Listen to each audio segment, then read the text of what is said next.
Muy buenas tardes, puntuales como siempre, jueves 7 de la tarde, hora de Argentina, y la hora que sea, estén donde estén. Bienvenidos a una noche, a una tarde, noche, día, donde estén, que va a ser histórica. Lo de hoy es histórico realmente. Así que estamos muy entusiasmados realmente con un tema, que el tema ya en sí es apasionante y quienes lo van a tratar, miren, hoy realmente va a dar mucho que hablar lo que tenemos para hoy. Pero antes, Lili, te saludo en el estudio 600 del Centro Cultural Sefarad.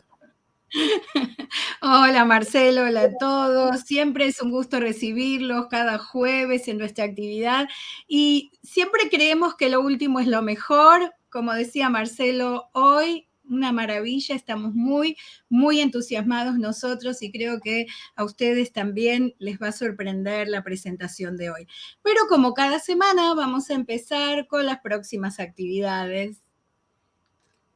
Como siempre, y antes de las actividades, agradecemos la participación, lo vamos a decir siempre, quizás los que estén toda la semana se cansen que digamos esto, pero no podemos dejar de agradecer a quienes colaboran, ya sea con dinero, en las distintas formas de pago que tenemos, tanto de Argentina como de todo el mundo, o simplemente comentando, haciendo el like en el video en YouTube, que para ustedes es un segundito, a nosotros nos ayuda un montón, o compartirlo, comentarlo, todo eso nos viene muy bien. Así que muchas gracias, como siempre le decimos, todos los conferenciantes, nosotros mismos, todo lo hacemos sin cobrar honorarios. Nadie cobra honorarios, todo es para los gastos propios de la actividad. Así que vamos a lo que no va a haber el domingo.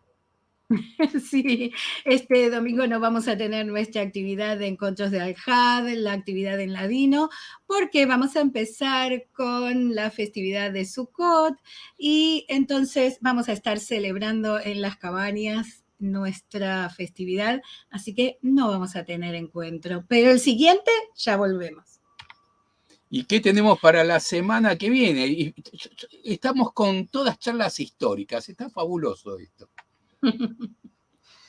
Sí, vamos a tener una charla sobre el Holocausto y la España de Franco en vivo con uno de sus autores, Santiago López Rodríguez desde España. Bueno, es un tema muy interesante que siempre nos da curiosidad, nunca nos queda claro del todo la participación de Franco, así que vamos a ver cuál es la opinión y la visión que encararon Enrique Moradielos, Santiago López Rodríguez y César Rina Simón en este libro. Un tema absolutamente controversial. Hay quien dice una cosa y hay quien dice lo contrario. Va a estar muy bueno escuchar a Santiago, que junto con Enrique y César, amigos de España, escribieron este libro a partir de una investigación profunda y bueno, su versión de los hechos. Y vamos, dijimos que iba a ser histórico hoy. ¿Qué tenemos para hoy, Lili? Sí, tenemos para hoy, le pusimos a esta presentación de hoy el secuestro de Edgardo Mortara Levi durante el pontificado del Papa Pío IX en Italia en 1858. Tenemos la gran oportunidad de tener con nosotros a Mirella Crema de Bondervalde y Mario Crema. Ellos son familiares de Edgardo Mortara, que hablamos en el título de esta presentación. Les voy a contar un poquitito de qué se trata lo que vamos a ver hoy. Digamos, antes que cuente quiénes son, ya vamos a ver, para los que no conocen el caso Mortara, yo voy a contar sobre eso, se va a contar todo esto, sí. quiénes son y todo esto. A ver, vamos a descubrir un poquitito de qué se trata lo que pusimos en nuestro título. Lo que se dio a conocer como el caso Mortara trata de Edgardo Mortara Levi, que fue un niño que a la edad de 6 años fue secuestrado de la casa de sus padres judíos por el Vaticano en 1858 bajo el argumento de que había sido bautizado como católico. Sus padres lucharon durante 12 años para conseguir que fuera liberado, pero esto fue obstaculizado sistemáticamente por Pío IX y esto precipitó el derrumbe del poder temporal del Papa en Italia. Un caso muy controversial que se hizo público y trajo bastante agua que correr. Hoy vamos a conocer no solamente un poco sobre este hecho, que pueden encontrar mucho de él en internet, sino que vamos a mostrar otro aspecto de esta historia también, porque vamos a conversar con los hermanos Mirella y Mario Crema, ambos sobrinos nietos de Edgardo. Mirella Crema es nacida en Italia, emigró a la Argentina por las persecuciones raciales, es licenciada en Ciencias de la Educación con orientación en Psicopedagogía de la Universidad de Buenos Aires, miembro titular de la Asociación de Psicología y Psicoterapia de Grupo, directora y asesora de diversas instituciones educativas privadas y de la Red Judaica de Buenos Aires. Mario Crema, que es su hermano, es técnico mecánico. Les damos la bienvenida a los dos y les agradecemos que estén aquí con nosotros, muy, muy contentos de que vengan a contarnos a nosotros y a este público que está aquí presente sobre este caso que para muchos puede no ser tan conocido. Les damos la bienvenida. Hola Mirella, hola Mario. Hola, gracias. ¿Qué tal? Muy bien. Gracias. Situación emocionante. Sí. Situación emocionante. Seguro, me imagino que también moviliza mucho el hablar de esto, porque bueno, como parte de la familia viene toda una cuestión de identidades y de angustias que va pasando de generación en generación. Antes que nada, y de empezar con lo que Mirella y Mario nos van a contar, vamos a pasarles un video porque nosotros nos conocimos por intermedio de Elena Mortara, y tanto Elena como Mirella como Mario son sobrinos nietos de Edgardo Mortara, que es el caso que vamos a tratar hoy. Así que vamos a escucharla porque Elena vive en Italia, las horas no le quedaban muy bien y nos mandó este mensaje que vamos a escuchar. Digamos que Elena entonces es prima hermana de los hermanos Mirella y Mario. Vamos a ver este video, que es en italiano, lo van a ver subtitulado.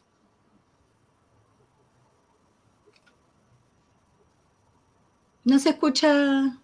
No, a ver.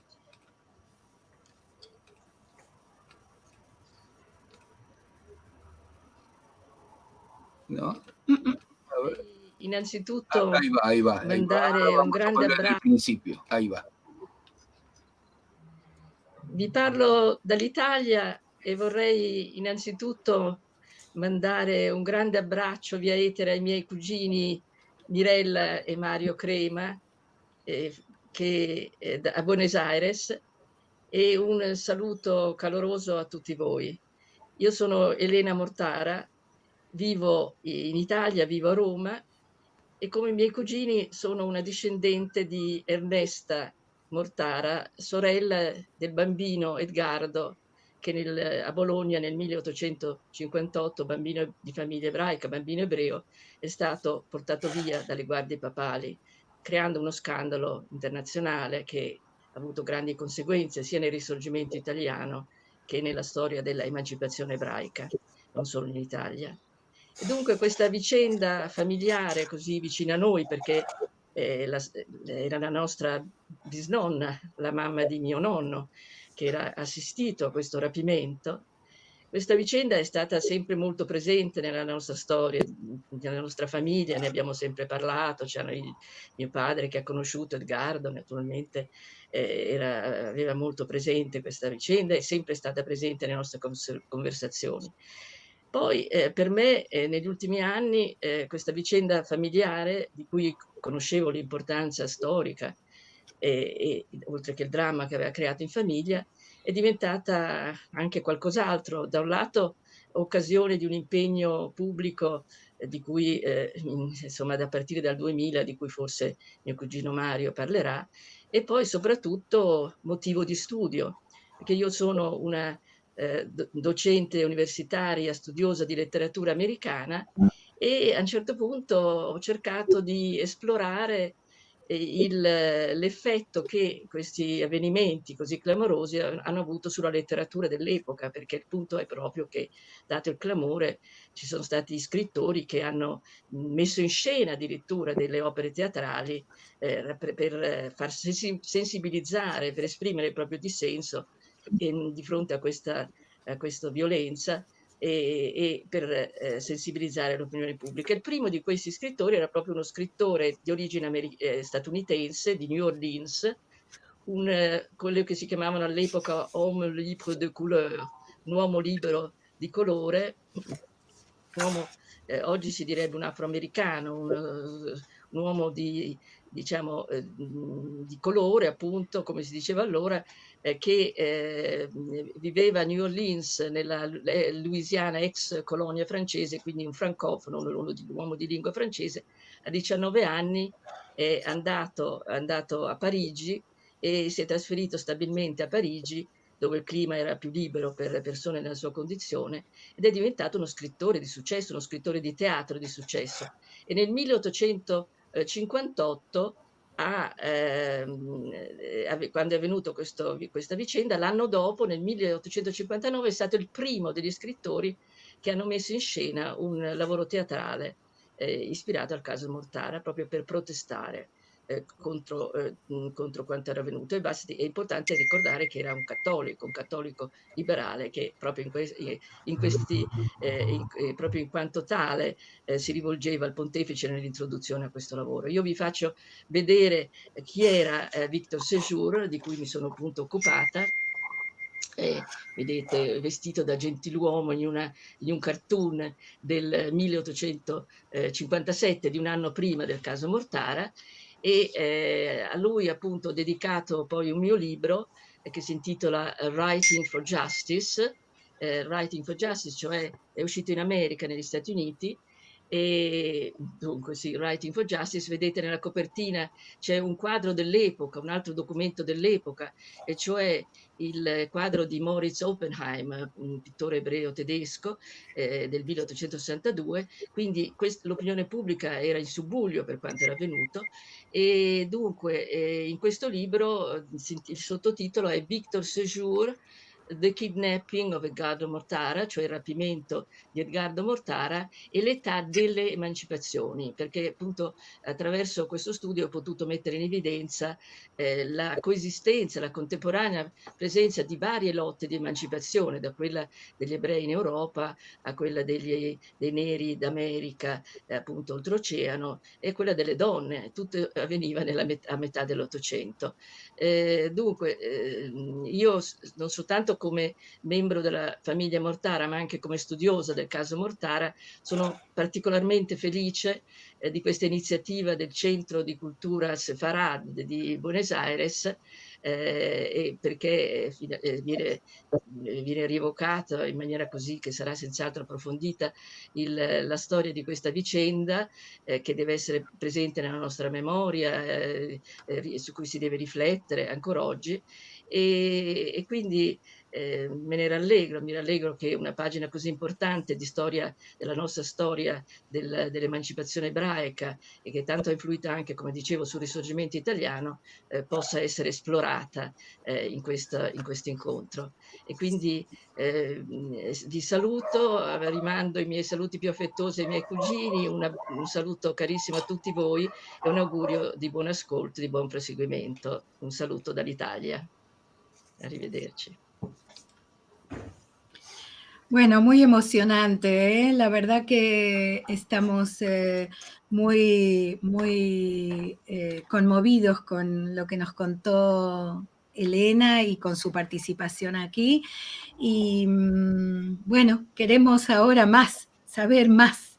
Y ya sabemos que esto va a mover un poco los sentimientos familiares, pero queremos ver. Elena, a Mirella le quiero preguntar si ella nos puede contar un poquitito más para saber de qué se trata este caso, que un poquito dije yo, un poquito dijo Elena, pero ella va a ser la encargada de contarnos más sobre esto.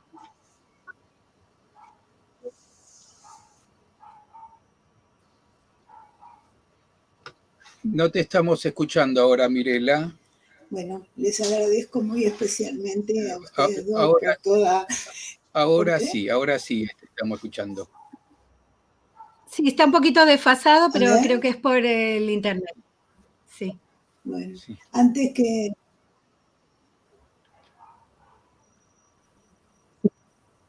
¿Lo corrijo yo ustedes? No hay nada No, para... hablando, vamos a ver qué Te escuchamos un poquito más tarde, pero no importa, te vamos a interpretar bien.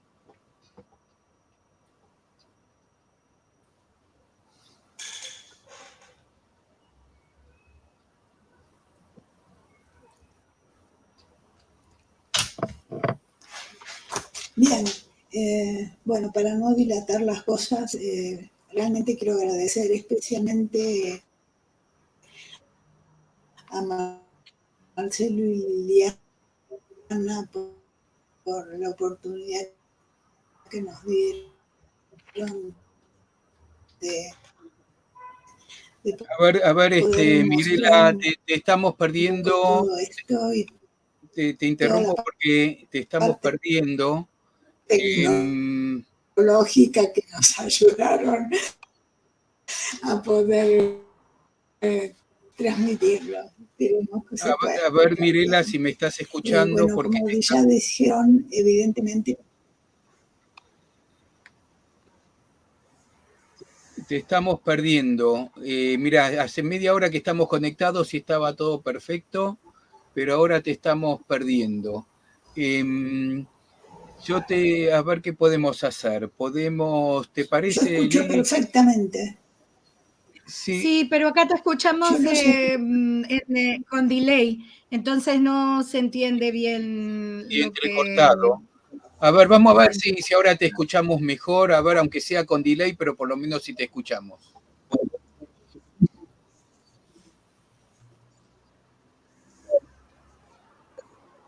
¿No la podés hacer hablar por celular y pasarlo? Ahora va mejor.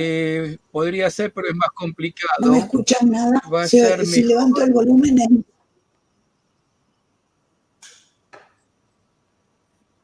Bueno, vamos a probar, tengamos un poco de paciencia, a ver si con el delay y todo se puede entender.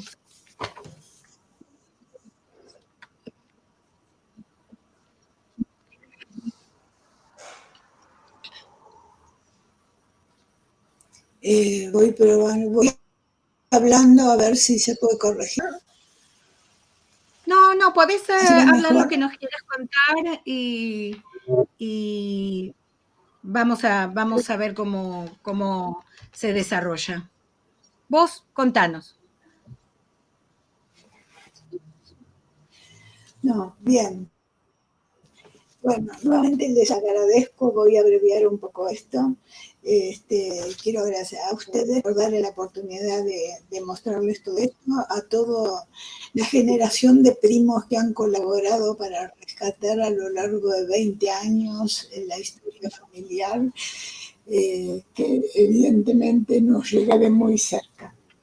Y a David, porque realmente por suerte ha hecho un trabajo maravilloso. Él es en realidad un antropólogo que le interesó muy especialmente investigar la historia de Italia, y leyendo y estudiando todo eso consiguió una beca de la universidad que por un año le ofrecieron esta beca para poder investigar esta historia. Esta historia tiene dos aspectos interesantes.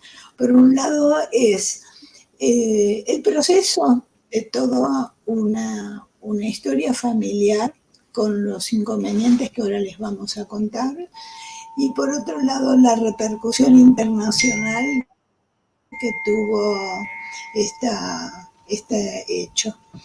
Edgardo Mortara era un chico de 1 año y medio cuando, no sé, hay alguna interferencia terrible. Es el teléfono, me parece. Pero ahora estamos bien con la imagen y el sonido, ya no tenemos... Estamos bien. Creo que es el teléfono. Pero estamos escuchando muy bien, Mirela. Bien, este antropólogo, cuando estuvo investigando esta historia, tuvo que mudarse un año a Italia para poder rescatar todo. Y la situación es esta. Edgardo Mortara era un niño hijo de una... Es terrible esto. Era un niño hijo de una familia judía que vivía en Bolonia en la época en que el papado tenía su sede en Roma, pero el inquisidor estaba en Bolonia. Tenía al año y medio de haber nacido, tenía una empleada doméstica que estaba facilitada la tarea, porque en general las familias judías de alguna manera contrataban empleadas no judías para que en el Shabbat pudieran seguir con la vida normal que tenían que mantener con los rituales. Este es el motivo por el cual estas chicas, que en general eran analfabetas y con muy pocos recursos personales, se avenían a esta situación de gran honor. Entonces, Edgardo nace en el 1851 y cuando tenía un año y medio tuvo una enfermedad pulmonar importante y ella temió que esta criatura, si se moría por esta enfermedad, no iba a poder ir al cielo porque ella era creyente cristiana, más allá de ser analfabeta. Entonces se decidió no solamente a bautizarlo por sus propios medios en la misma casa, simplemente con las gotas de agua que ella pudo recolectar, pero mantuvo en silencio por muchos años este hecho, que evidentemente lo tenía muy guardado secreto, pero le oprimía el alma. Llega el momento en que 5 años después se lo cuenta a otra criada que trabajaba en las mismas condiciones, pero esta se lo cuenta al párroco del lugar, al inquisidor, el inquisidor al papa, y finalmente por orden del papa se secuestra a este niño porque considerado desde la iglesia que era un chico cristiano, no podía ser criado en una familia judía. Entonces, en 1858, este niño fue secuestrado de su propia casa. A las 2 de la mañana llegan, golpean la puerta de esta familia y por orden del Papa dicen que se lo tienen que llevar. Bueno, fue tal la desesperación de la familia y los llantos del niño y de la madre y de todos los hermanos, que eran 8 hermanos en realidad, que finalmente el propio inquisidor se compadece de esta situación y le da 24 horas de tiempo a la familia para reorganizarse, prepararle el luto con la ropa del niño y llevárselo. Por supuesto, custodiados por los gendarmes las 24 horas. Finalmente se lo llevan. Piensen que de Bolonia había que viajar en carruajes en ese momento. Entonces se lo llevan y le dicen al papá de Edgardo, que lo llamaban Mómolo, le dicen que, bueno, ¿no?, que él los puede ir a ver más tarde. Le dicen dónde lo llevan, pero efectivamente cuando va el padre, este chico no estaba. Pasaron mucho tiempo. Él tenía 6 años y medio en ese momento. Había nacido en el 58, en el 51 y lo secuestran en el 58. Con lo cual, esta criatura de 6 años tenía un recuerdo muy claro y evidente de su vida en su familia. Lo llevan a una iglesia de ecuménicos que eran los que estaban destinados a convertir a los chicos o adultos que llegaran a ese convento en forma voluntaria o secuestrados como Edgardo. Bien, esta situación desespera al entorno familiar y a todos los demás, hasta que finalmente, mucho tiempo después, le avisan que pueden ir a visitarlo.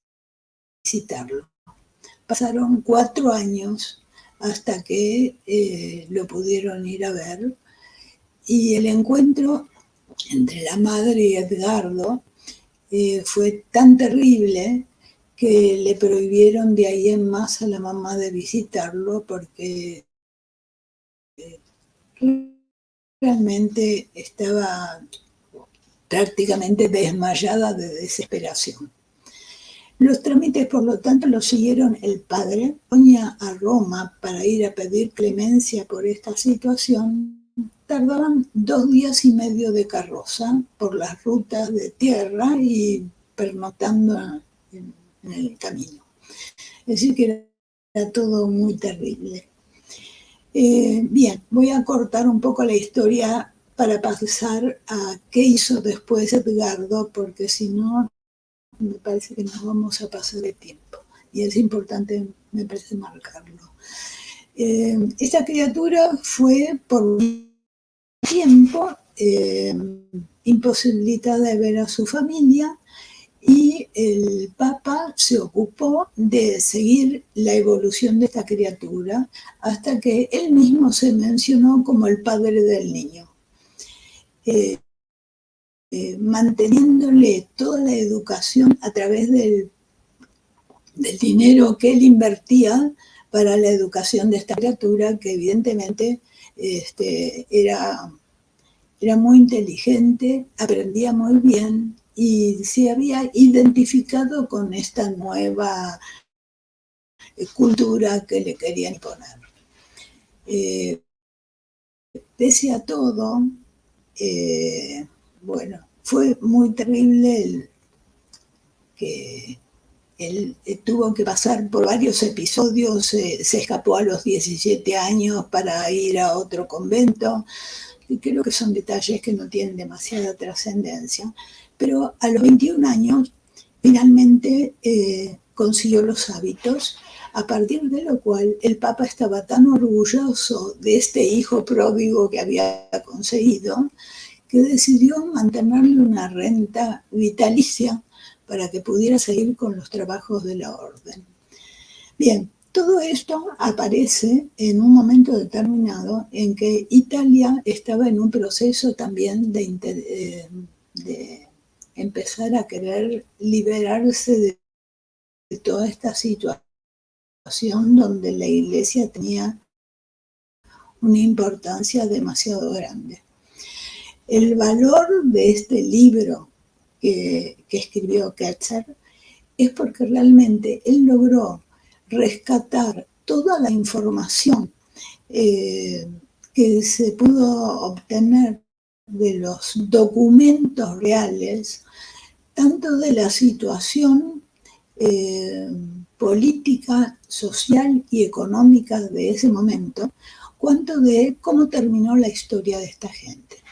Es decir, se cuestionó, cuando se supo la verdad, se cuestionó a la empleada por haber hecho esta conversión. Hubo un juicio y con varios pormenores esta mujer con el tiempo se suicida y acusan a los Mortara de que ellos eran los que la mataron por este evento. Con lo cual el papá de Edgardo estuvo 4 meses en un juicio que finalmente pudo liberarse de esta culpa de esta manera. Bueno, yo creo que si uno mira el perfil de Edgardo a lo largo del tiempo, podemos ver que él se transformó realmente en un misionero. Aprendió 9 idiomas, era poliglota evidentemente, recorrió el mundo ya con los hábitos y mucho después volvió a encontrarse con su familia, pero nunca más quiso vivir en Italia. Para él Italia era una parte de la historia que él quería borrar, pero mantuvo lazos con su familia, tan es así que los documentos que después van a ver son de puño y letra de la relación que él mantenía con su familia a la distancia. Es decir, él fue a visitar a su madre muchos años después.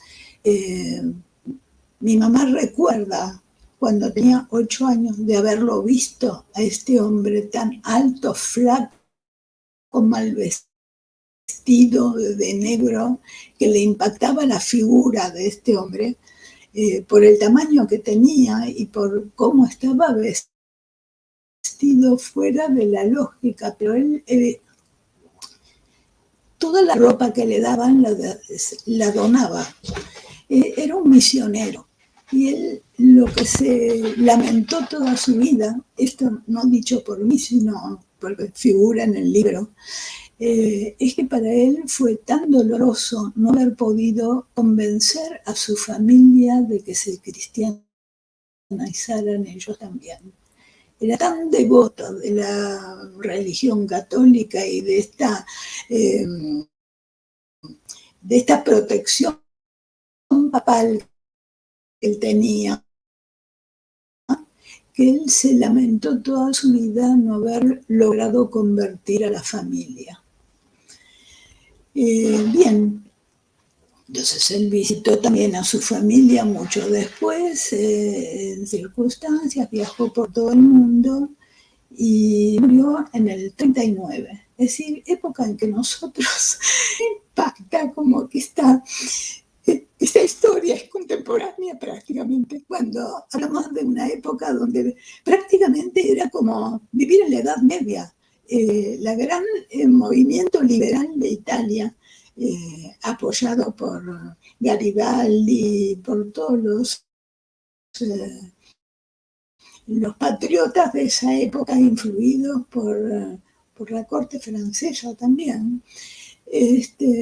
Evidentemente, la rebelión de Italia por la liberación de Italia fue a raíz de que no podían entender cómo vivir con un estilo medieval en el momento en que el país y el mundo ya estaba con ideas liberales, más laicas, más abiertas. Bueno, esto le produjo al Papa grandes desavenencias, porque evidentemente ya no era tan respetado y querido como había sido bajo la protección del papado, digamos así. Bien, toda esta historia tiene mucho que ver con la historia de las religiones y las persecuciones en todas partes que hubo toda la vida. Pero aparentemente cuando Edgardo empezó a recorrer el mundo, en uno de los lugares donde él fue bastante atacado fue justamente ahí estaban peleando por quitar la esclavitud a los negros. Entonces era como una contradicción. Ellos tenían que pelear por cosas que eran nacionales y la presencia de Edgardo revolvía muchas de estas historias de las persecuciones desde otro punto de vista, pero evidentemente eran persecuciones. Bien, yo la verdad que le agradezco a Kertzer toda la investigación que hizo porque es riquísima, no se puede relatar en 10 minutos, pero es sustancial. Evidentemente Italia también estaba pasando por todo este proceso de querer liberarse y encontrar y transformarse en república, porque Italia en realidad por la posición geográfica que tiene, rodeada de mares por todas partes, Es un país que fue muy requerido en todos los que querían invadir desde su país, borbones, franceses, alemanes, han pasado por todos los reinados que querían hacer pie en este país, en esta situación geográfica, digamos. Bien, habría que contar 1.000.000 de cosas, pero yo creo que el tiempo no da para mucho más. Y Mirela, creo apasionante. que ojalá La podamos historia, encontrarnos con Quetzal alguna vez. sí, la historia en sí es apasionante como si fuera una novela, pero fue verdad, son hechos, y hechos súper trascendentes, como ya lo dice Elena, que tienen que ver con la emancipación no solo de los judíos, también de los negros, de las mujeres, y bueno, y todo lo que pasaba en Europa a mediados del siglo XIX. Yo ya tengo varias preguntas para hacerte, pero las vamos a dejar como siempre las preguntas al final, porque sé que Mario tiene muchas cosas que yo les anticipo muy interesantes para ver algunos documentos y después al final ya hay preguntas que están haciendo, que como siempre para los que no estuvieron nunca hagan las preguntas en el chat y al final las respondemos, se las pasamos a Mirela y a Mario para que conteste. Sí, Mirela, lo escuchamos a Mario entonces. Como ya sabemos, Edgardo Mortara fue secuestrado en 1858 a sabiendas del entonces Papa Pío IX. Eso fue posible porque, como ya vimos en el mapa de la época, si lo podés poner, que está en el libro de Kertzer, había un estado papal ocupando toda la región de Italia que incluía Roma y Bolonia. En el mapa están remarcados los límites de ese estado. También se ve claramente Lombardía y Véneto, y ahí dentro, al costado de Milán, agregué la ciudad de Mortada, origen del apellido. Pero había otra cosa que también permitió ese rapto, una reglamentación de la Iglesia que habilitaba esos secuestros aún contra la voluntad de los padres. Lamentablemente, aunque el estado papal desapareció poco después, en 1870, esa reglamentación aún no fue derogada, con lo que se dice que Porta Pía aún no cayó. Apenas se conoció el secuestro de Edgardo, hubo reacciones y reclamos, y se manifestaron en contra Napoleón III y otros mandatarios sin ningún resultado. Era una época de cambios culturales y hubo una gran repercusión en ese sentido. Como por ejemplo, vemos un cuadro, si lo podés poner, que representa el día del secuestro. Fue pintado al año siguiente. También se estrenó en Francia en 1989 una obra de teatro que es una muestra acabada de esos cambios de vientos. Fue escrita por un norteamericano, afroamericano, católico liberal, radicado en Francia. Ya en nuestros tiempos, en el año 1997, es editado el libro Prigioniero del Papa Re, Prisionero del Papa Rey, escrito por David Kertzer, que la editorial lanza en italiano antes de su versión original escrita en inglés. También al año siguiente sale en Italia El caso Mortara, la verdadera historia del niño hebreo secuestrado por el Papa, escrito por Daniele Scalise. Y aquí tenemos también la versión en español del libro de Kertzer, el S. A principios de este siglo, en el 2000... Permitime, Mario, un segundito, porque ya que nombrás a David Kertzer, que fue en buena medida el contacto nuestro para llegar a ustedes, David Kertzer, para que se hagan una idea, es premio Pulitzer, así que es un escritor, periodista, investigador, que puso mucha investigación en este caso y abrió muchas puertas para las investigaciones de hoy en día. Y si me permitís, Mario, él nos ha enviado una carta en inglés que nos llegó hoy a la mañana y que les voy a leer la traducción porque la letra es chiquita. David Kerser nos dice, con referencia a este evento que tenemos hoy, 6 de octubre de 2022, les envío un afectuoso saludo desde la Universidad de Brown en Providence, en Rhode Island, en los Estados Unidos. Me encantó conocer la iniciativa del Centro Cultural Sefarad de organizar una conferencia sobre el secuestro de Edgardo Mortara. El caso atrajo una gran cantidad de atención pública en Europa y América en ese momento, en el siglo XIX, incluidas reuniones de protesta a las que asistieron miles de personas. Sin embargo, por diversas razones se había olvidado en gran medida, al menos fuera de la comunidad judía, cuando Gemma Bolli, en el centenario del caso, escribió una serie de artículos explorando el caso. Luego, hace un cuarto de siglo, publiqué mi propio libro sobre el caso Mortara, este que comentabas, Mario, recién, el de tapa amarilla, la edición en español titulada El secuestro de Edgardo Mortara, junto con los esfuerzos de los miembros de la familia Mortara, sobre todo de Elena Mortara. El libro ayudó a que el caso volviera a llamar la atención del público. Desde entonces, una obra de teatro de Alfred Jury y una ópera de Francesco Cigliuffo, ambas basadas en mi libro, ayudaron aún más a traer el caso a la atención pública de los Estados Unidos. El caso Mortara es tan poderoso porque combina una historia desgarradora de tragedia familiar con eventos políticos de importancia nacional e internacional, ya que tuvo un impacto tanto en la creación del Estado italiano como en la desaparición, después de 1000 años, de los estados papales. Me alegra que 2 miembros de la familia Mortara que viven en Argentina puedan participar de este programa. La familia ha desempeñado un papel crucial en llevar el caso de Mortara a la atención pública y en ayudarnos a todos a considerar sus implicaciones humanas, políticas, religiosas y morales.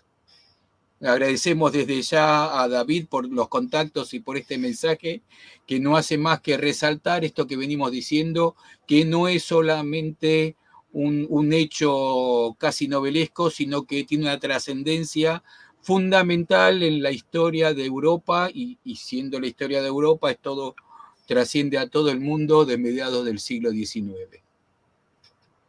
Sí, Mario, continuamos. Gracias. A principios de este siglo, en el año 2000, cuando se acercaba la posibilidad de la beatificación de Pío IX, hubo reclamos y protestas de toda la comunidad hebrea, pero principalmente la italiana. Incluimos algunos recortes, si lo tenés por ahí, de periódicos de ese año, que como bien sabemos no fueron escuchados. Con lo que el camino de la santificación sigue abierto para Pío IX. Recientemente, Elena escribió un libro sobre la obra de teatro estrenada en Francia un año después del secuestro, que nos mostró en el video un año y usó para ilustrar la tapa el fragmento del cuadro que vimos anteriormente. El año pasado una muestra en la que se expuso el cuadro y mencionado, y aquí vemos una foto de izquierda a derecha, Carlo Mortara, a su lado su hermana Elena Mortara, en el centro el cuadro enmarcado, a la derecha Paola Mortara, la otra hija de Alberto Mortara, y el alto es Giorgio Mortara, el que hizo completar el árbol genealógico, primo segundo de los anteriores, y el señor con anteojos es el representante de la familia poseedora de ese cuadro en la actualidad. Los barbijos nos confirman lo reciente de la foto. El interés por el caso Mortara sigue vigente. Se sabe que hay algunos proyectos para hacer una película con esta historia y la competencia por llegar primero también, aunque debido a la pandemia por el COVID quedaron en suspenso. Esperemos que se reactiven. No sabemos quién lo hará primero. El interés por la historia de Edgardo llegó cruzando los mares hasta el Centro Cultural Sefarad en Buenos Aires y aquí estamos contándonos la historia. Ahora dejemos la parte histórica de lado y veamos quién fue Edgardo Mortara para su familia. Veámoslo de una manera gráfica. Este es un ciclo de raíces, así que hablemos de las raíces de la familia Mortara.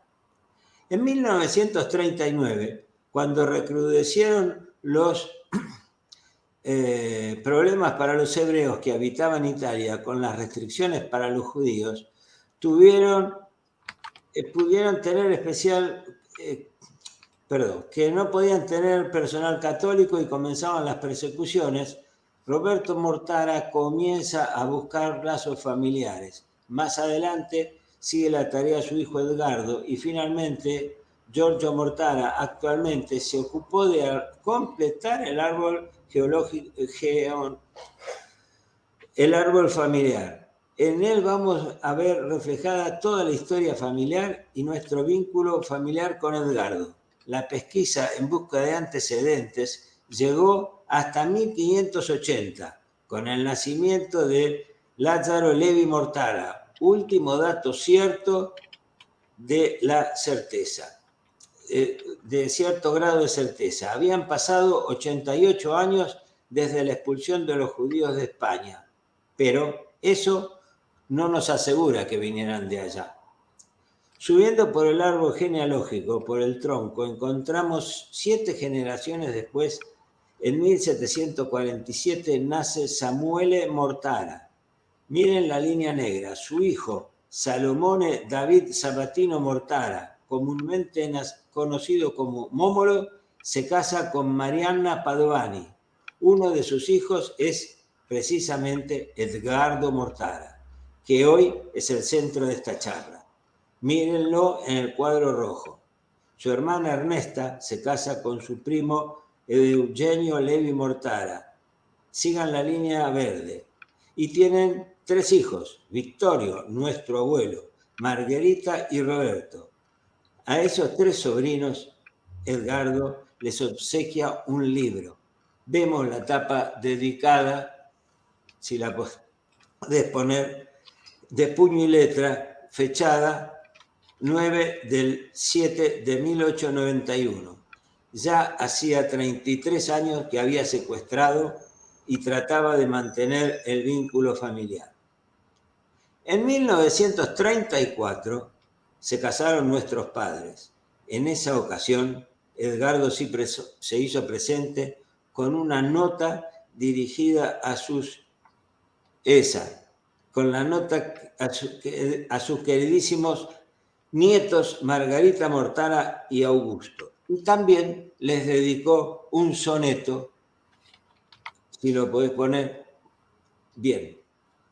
Siguiendo la línea amarilla en el árbol genealógico, pasando por Roberto y Eugenio, llegamos a Giorgio Mortara, quien culminó la tarea de 3 generaciones y cumplió con lo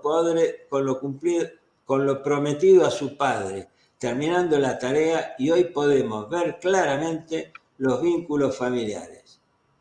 Desde Ernesta y Eugenio, siguiendo la línea negra, llegamos a Vittorio, nuestro abuelo. Desde allí, siguiendo la línea roja, llegamos a Alberto, padre de Elena, quien recibió el mandato que no se olviden del secuestro, y evidentemente lo sigue haciendo, con reclamos, publicaciones y libros. Desde Ernesto, siguiendo la línea negra, pasamos por Margarita, nuestra madre, y llegamos a sus 3 hijos, Giorgio, Mirella y yo, Mario. Llegado a este punto, además de nosotros 2 presentes y visible en la charla, está todo el trabajo hecho por Elena y por Giorgio Mortara. Ahora quedan claros los vínculos, pero este parece un árbol en pleno invierno. Solo se ven las ramas.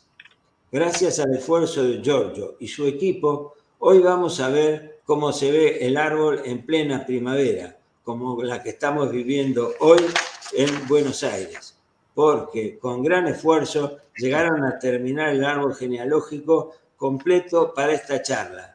Nos llegó hace 3 días, aún chorreando tinta, como se solía decir. Veámoslo porque es muy lindo. Ahora sí se ven claramente las hojas en franjas. Cada franja es una generación. Nosotros estamos dentro del sector que ocupa el cuarto superior izquierdo. Ahora hagamos un recorrido por toda la información que se describe alrededor. Empecemos por el lado izquierdo, bien arriba, con el título de I Mortara, es decir, los Mortaras. Abajo dice ya Levi di Mortara. Claramente indica los Levi residentes en Mortara. En el escudo que está más abajo sugiere lávense las manos. Siguiendo para abajo detalla el origen de la familia Mortara, donde cuenta las actividades de las personas con el apellido Mortara desde épocas muy anteriores, con datos desde 1428. El hecho es que hay una desconexión en el árbol por algunas décadas, por eso esa parte está separada en un círculo. Como faltan generaciones intermedias, solo indica que el apellido Mortara ya existía en Italia antes de la expulsión de los judíos de España. Con las actividades que ejercían, se entiende que aún con algunas restricciones podían vivir medianamente con cierta normalidad. Siguiendo en sentido antihorario, vemos abajo representadas las ciudades de Mortara. Si podés agrandar, acá se ve lindo. Mortara, Pavía, Milano, Cremona, Reggio Emilia, Módena, Bolonia, el río Po y Venecia. Finalmente, el mar Adriático. Debajo, en el marco chiquitito, indica que el cuadro fue pedido por Giorgio Mortara y a continuación el dibujante agradece a sus ayudantes. Subiendo por el lado derecho, cuando ya estábamos a derecho arriba, llegamos a la descripción de los orígenes del apellido Mortara, con datos y comentarios de los inciertos vínculos entre posibles familiares, pero de los que no se puede tener certeza. Para cerrar el ciclo, vayamos hacia la izquierda, arriba de todo a la izquierda, nos encontramos con la cigüeña trayendo los primeros vástagos de la nueva generación. Saludamos a los últimos en llegar, uno hace muy pocas semanas, Leandro Rondini y Eliab Bokovska, ambos nacidos este año. Pese a las heridas sangrientas aún no cicatrizadas, el árbol de la vida de los Mortara sigue dando sus frutos. Brindemos por ellos. Sí, bueno, además, qué oportunidad para hablar de árbol de la vida, ¿no? Justo terminando en las fiestas, los Yamim Noraim, o cursándolas, es buen momento para hablar de árbol de la vida. Realmente, no sé de dónde agarrarme más, si de la historia que es fabulosa, del mensaje de vida, les agregaría la sorpresa, porque antes que charlemos nosotros, uno no sabía, la familia se había crecido por el lado cristiano, se había convertido a la familia. Bueno, hoy sabemos que no, ustedes son judíos y bueno, siempre, de hecho recién nos saludamos antes por las fiestas. Una pregunta, ¿Edgardo en algún momento vino por lo menos para América, algo? Mírenla. Bueno, ahí le saco el muteo. Espera que está sin sonido. Ahora sí. ¿Puedes repetir la pregunta, por favor? Si Edgardo alguna vez vino, no digo a la Argentina, pero a algún lugar de América, ¿ha venido? Sí, también estuvo en Norteamérica y fue bastante rechazado. Fue de los países que peor lo trataron y no quiso volver. También estuvo en España. En algún momento incluso lo rebautizaron con otro nombre, digamos, y giró por todo el mundo. En Holanda le fue muy bien, él vivió en Holanda algunos años, era itinerante en realidad, iba a varios lugares, se quedaba 2, 3 años o menos, a veces con un compañero también que profesaba la misma religión y el mismo estilo de vida, pero era itinerante de verdad y hablaba tan bien todos estos idiomas que se comunicaba maravillosamente bien y era bastante bien recibido. En los Unidos es donde peor le fue. Y siendo él un ferviente católico, de hecho abrazó los hábitos, ¿qué opinaba de los judíos? Él en realidad no sé si opinaba, era como había tenido un lavaje de cerebro tan grande que lo único que él quería era convertir. Yo creo que no pasaba por la duda de que era mejor o era peor. Había una, esa era la que había que hacer. Por eso que él se frustró tanto cuando no consiguió convertir a nadie de la familia, que era su mayor deseo, realmente, era su mayor deseo. Realmente no puedo dar otra palabra que cuando él era chico, cuando vio a su mamá por primera vez, tenía 6 años y todavía dijo, mamá, no te preocupes, yo todas las noches digo el Shema todavía. Con lo cual, él a los 6 años tenía muy buen registro de toda su historia familiar previa. Bueno, claro. Después evidentemente lo convirtieron por dentro y por fuera. Sí, de todas formas, siendo él tan inteligente y políglota con tantas, no, digamos, interesante esta carta que envió para el casamiento de tus padres, tengo entendido, ¿no? De Margarita, ¿sí? Donde no deja de hacer una bendición en hebreo, ¿no? Exacto, por eso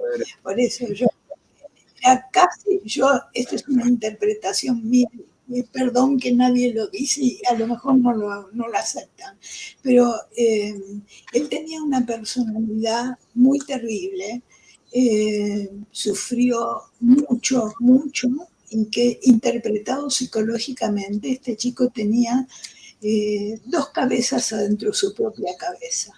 No es que no se olvidó nada, escribió en hebreo, ya tantos años después, pero la postura era, de eso no se habla, ¿no? Y realmente su misión era convertir a la gente alrededor del mundo, pero conocía muy bien, no quiso perder los lazos familiares, le escribió un soneto a sus hermanas, a las 2 mellizas posteriores a él, le escribió a su madre, se dejó visitar, mandó esta bendición para mis padres, pero eso era como a la parte íntima que no quería reconocer. Sí, hay que comprender también que estamos hablando de un niño que es enfermo, es bautizado, después es secuestrado, digamos, hay buenos motivos para que haya conflictos, ¿no? Conflictos internos, personales, psicológicos, desde ya. Desde ya. Yo creo que, yo diría, le robaron la personalidad. Absolutamente, absolutamente. Yo quiero agregar que no solo le robaron la personalidad, le robaron la identidad y la aplastaron con una nueva identidad, desarraigado de las caricias de los padres, de los juegos con los hermanos y obviamente más allá de todo, le obligaron a estudiar algo que al final incorporó, ¿no? Y con respecto a esto, yo primero tengo muchas preguntas, pero no las voy a poder hacer todas en 1 hora, en lo que nos queda. Y aparte queremos leer mensajes de la gente que está mirando tan atentamente. Pero ¿se hablaba de esto en la familia primero antes que la pregunta, quiero agradecerle a todos porque entiendo que desde la iniciativa de dar esta charla al día de hoy y contarles a todos desde este otro punto de vista el caso, movilizamos a toda la familia, cosa que la primera vez que hablamos y que tomé contacto no esperaba que hubiera esta enorme convocatoria familiar para recoger información, para hacer ese hermoso y artístico árbol genealógico que llegó hace 1 o 2 días, y que en nombre nuestro les agradecemos a toda la familia por este gran esfuerzo. Espero que eso los mantuvo en contacto mucho más ahora. Y por otra parte, quería saber si en la familia esto se hablaba, se comentaba, si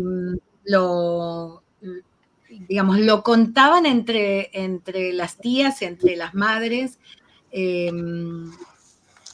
Nosotros vivíamos acá totalmente aislados. Todo el relato viene a ser de nuestra mamá, pero no teníamos ningún otro familiar cerca. Vino mi tía con mamá y después de la guerra se volvió. Quedó el núcleo familiar solo, así que no había nadie que nos transmita más que lo que nos contó mamá. Y la mamá de ustedes sí les contó sobre este acontecimiento y sobre Edgardo. Sí.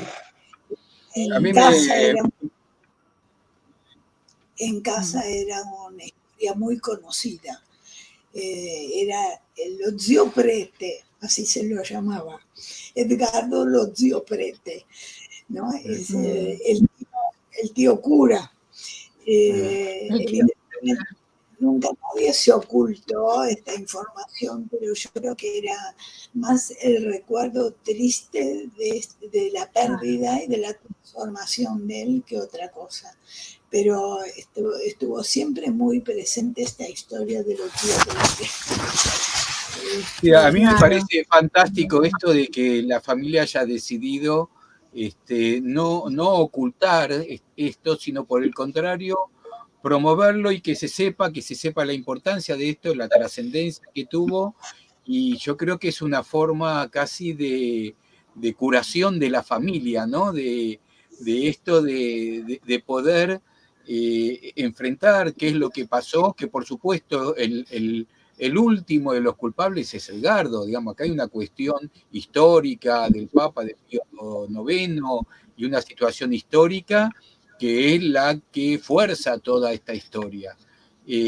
Así que yo saludo fuertemente que la familia haya decidido y algunas personas como Elena hasta se hayan puesto a investigar y escribir, o Giorgio haciendo esta maravilla artístico-histórica que es el árbol genealógico. Vamos, Lili, si te parece, a ver algunos mensajes, si hay alguna pregunta. Solo quería decir una cosa más, y es que no sé si lo saben o lo sabe alguien, imagino que en esa época a lo mejor también hubo algunos otros casos similares que no tomaron tanta relevancia como la de Edgardo, ¿no? Porque cuando Mirela nos contaba sobre la historia y sobre el lugar donde lo llevaron a aquel convento que se encargaba de adoctrinar a los que habían ido a convertirse voluntariamente o involuntariamente, como el caso de Edgardo, me imagino que habría a lo mejor otros niños pasando por esa misma o similares situaciones. No sé si saben algo de aquello. Lili, ¿vos tenías alguna noticia respecto de la película? No. Estaba hablando, me parece, Elena, no sé si... No, a ver, sabemos que la película de Spielberg está parada. Giorgio me dijo que parecería que arranca una italiana, pero realmente no hay datos ciertos. Con el COVID bueno, sí, no sé si tuvimos el tiempo de buscarla justo el afiche, pero lo que se está comentando es que a raíz del libro de David, que nombramos acá muchas veces, The Kidnapping of Edgardo Mortara, Spielberg se quedó tan impresionado que hizo ya la película. Tiene fecha de estreno en 2023 y la apuestan a que va a llegar a los Oscars. Ahí está. Ya está anunciada, tiene una página en internet, están los actores, imagino que ya está o rodada o en edición, porque en la prensa se habla de un estreno para 2023, que iremos a seguir a ver qué interpretación le dio Spielberg a este caso, ¿no? La va a hacer un poquito más espectacular, seguramente. Mira, creo que con contar los hechos que presentamos aquí hoy y que se encuentran en los libros que nombramos, ya esto sobrepasa lo que uno puede creer sobre un hecho real, ¿no? Así que poco que hagan ya es seguro será una película extraordinaria. Espero que mantengan la mayor fidelidad posible con el caso, aunque sabemos que la óptica cinematográfica siempre le da unas vueltas que a veces no nos conforman. Pero bueno, tenemos algo del público para compartir.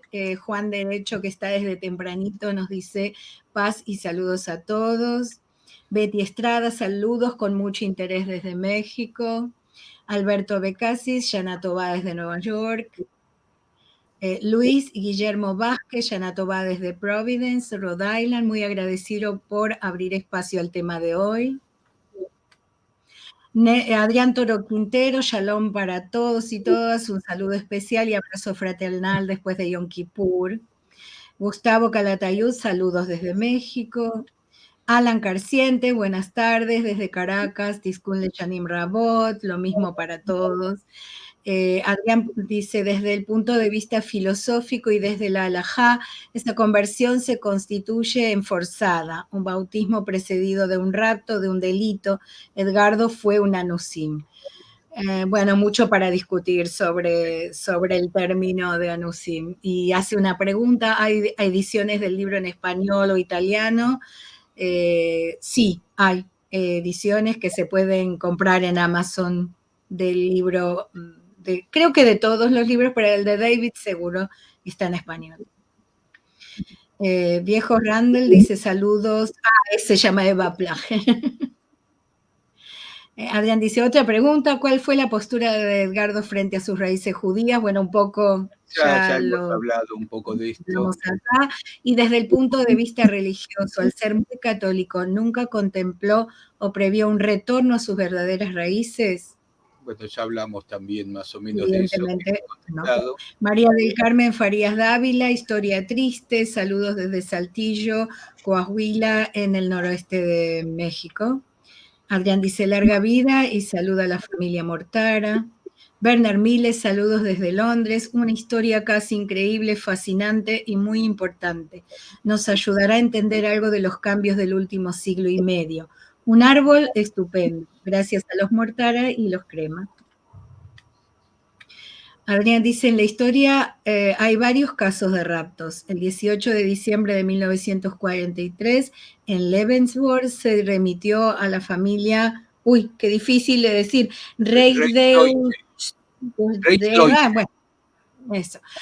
una carta para que seleccionara a 2 niños judíos raptados por los nazis y cuyos nombres se germanizaron. Roxana Alfie dice, siempre me impactó esta terrible historia. Betsabe Gómez, saludos desde San Pedro Sula en Honduras, muy interesante esta historia. Guillermo Blumenmann, importante señalar que Napoleón, por la presión de los judíos franceses, le quitó su ejército que protegía al Papa, que solo se quedó con la Guardia Suiza que tiene ahora. Sí, el otro enfoque, para darle gracias, Guillermo, un querido amigo, el otro enfoque que hay que darle es todo el cimbronazo que esto produjo en los estados papales, ¿no? Y en Un poco lo nombraron tanto Mario como Mirela. Roxana Alfie, ¿hubo algún reconocimiento posterior por parte de la Iglesia? ¿Saben algo? No. No, No hubo tampoco nada. uno podía esperar gran cosa, ¿no? A todos vosotros muchas gracias, dice Adrián Toro Quintero, Elena, Liliana, a Mirela, a Mario y a Marcelo, una exposición muy emotiva, brillante y de impacto. Shabbat Shalom. Oshi Santos Prado, Yanato va desde Ciudad de México y nos manda... abrazos virtuales, muchos abrazos virtuales. Es un emoji que sale con texto. Sí. Mirela, Bueno, Mario, ¿quieren decir alguna cosa ya para terminar? ¿Agregar algo o simplemente saludar? Y en este caso agradecer la posibilidad de la participación. Y esto va a Y trascender nosotros seguramente, esto queda en nuestro canal de YouTube, por supuesto, así que todavía queda mucha tela para cortar. Quienes estén interesados en este caso y lo estén viendo más tarde, esto que no lo estén viendo en el vivo, se pueden comunicar con nosotros en ese Farad para seguir tratando este tema, que nosotros lo conocíamos, pero nunca con la posibilidad que tenemos ahora, y creo que nos queda mucho todavía, mucho libro para leer y detalles para conocer. Como siempre decimos, y eso creo que la va a tranquilizar un poco a Mirela, es que nosotros damos acá en una hora y poquito una puntita, una idea de un tema para que después el que se sienta conmovido, interesado en la historia, pueda comprar los libros, pueda mirar un poco en internet la información que hay e interiorizarse más de eso. Evidentemente, en una hora no podemos contar todo lo que queremos, pero sí podemos ayudar a iluminar los conocimientos de todos, que imagino que a lo mejor algunos los conocían y muchos no. Así que... A lo mejor el año que viene, si tenemos con la excusa de la película, podemos volver sobre el tema y a ver qué novedades hay y más detalles. Ojalá, ¿no? Seguro. Hay, como dijo Mario también, no sé, no sabía de la versión italiana, sé que hay otra versión con otro director bastante conocido, que creo que había empezado a trabajar con la película desde antes de Spielberg, pero bueno, es un caso que se presta para muy cinematográfico, que se presta para varias películas, ¿no? No te escuchan. Mirela sigue con problemas de audio. Sí. Por suerte la historia la pudimos escuchar bien. Sí. ¿Qué cosa? Con Mirela estábamos desde 40 minutos antes de las 7, ya estábamos conectados, todo andaba Se perfecto. escuchaba bárbaro. Y ahora estamos con algún problema, pero la verdad que la parte central, la historia se te escuchó perfectamente, así que zafamos con eso, zafamos bien. Sí, Mario, bueno, Mirela, la verdad, agradecidísimos, hasta la emoción de haberlos primero conocido y escuchar de la línea directa, una historia tan fantástica, tan apasionante, y que nos enseña tanto, no solo nos interesa, sino que nos hace comprender muchas cosas y nos abre puertas para seguir investigando. Uh-huh. Bueno, nos vamos anunciando lo próximo que vamos a tener. A todos los que están con nosotros, que estuvieron todo el programa tan atentos, muchísimas gracias. A Mirela y a Mario sobre todo, y a toda la familia que se movilizó para que tengamos el material tan espectacular que mostramos hoy. Para la próxima semana vamos a hablar del Holocausto, que hay un error en la escritura, el Holocausto y la España de Franco. Vamos a tener con nosotros a uno de los autores, Santiago López Rodríguez, desde España en vivo, muy trasnochado porque allí es muy tarde a nuestras horas, y él nos va a contar sobre el punto de vista de este tema, el que abordaron Enrique, Santiago y César en este libro. Así que muy, muy interesante también el tema de la próxima semana. No vamos a tener Sí, vamos a tener encuentro de Ajad el próximo domingo, porque estamos empezando la fiesta de Sukkot, pero sí vamos a volver con los encuentros el siguiente domingo. Bueno, y nos vamos. Mario, Mirela, nuevamente gracias. Ponemos la imagen final, ustedes no se vayan, así los saludamos después que termine. A todos los demás los esperamos el jueves que viene.